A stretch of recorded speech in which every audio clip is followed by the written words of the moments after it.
Your vehicle may be equipped with our convenient HomeLink system. HomeLink replaces up to 3 remote controls or handheld transmitters so you can operate devices such as garage door openers, motorized gates, lighting, or home security systems from the safety of your driver's seat. You'll find the HomeLink buttons in the overhead console or on the sun visor.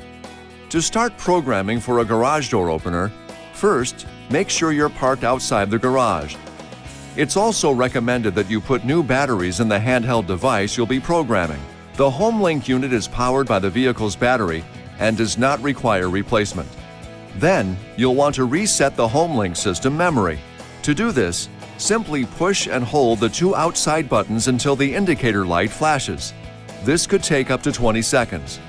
This procedure erases all 3 HomeLink button programs, so you only need to do it once.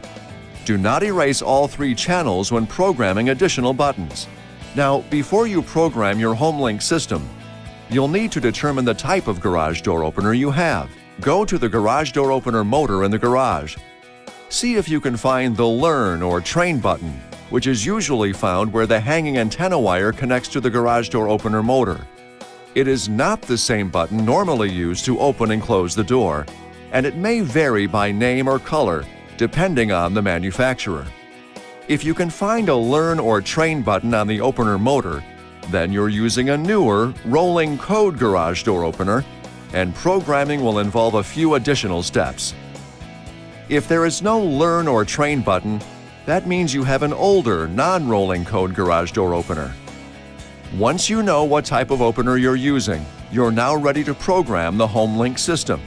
Here we go. Put the ignition switch in the on-run position, but don't start the engine. Hold the handheld transmitter 1 to 3 inches or 3 to 8 centimeters away from your HomeLink system. Now, simultaneously push and hold both the HomeLink button you want to program and the handheld transmitter button. Watch the HomeLink indicator light. It will flash slowly at first and then rapidly. It may take 30 seconds or more for the rapid flashing to occur. When it does, release both buttons. The garage door may open and close while you're programming. To check your programming, push and hold the just programmed HomeLink button and observe the indicator light. If the indicator light stays on continuously, then programming is complete and the garage door should activate when the HomeLink button is pushed.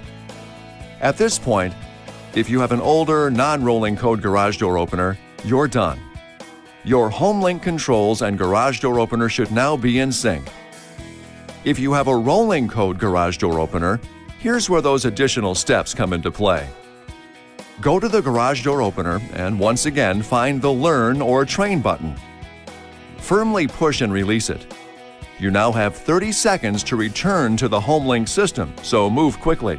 Better yet, it might be good to have a second person standing by at the HomeLink system. Once there, push the HomeLink button you'd like to program twice. Hold the button for 2 seconds each time. If the opener is plugged in and activates, programming is complete. If it does not activate, push the button a 3rd time for 2 seconds to complete the training. Please note that HomeLink will be disabled anytime an onboard security alarm is active. If you have any problems or require assistance, please call toll-free 1-800-355-3515 or visit HomeLink.com for information or assistance. This video is not intended to take the place of your owner's manual. For complete details and other important safety information, please see your owner's information.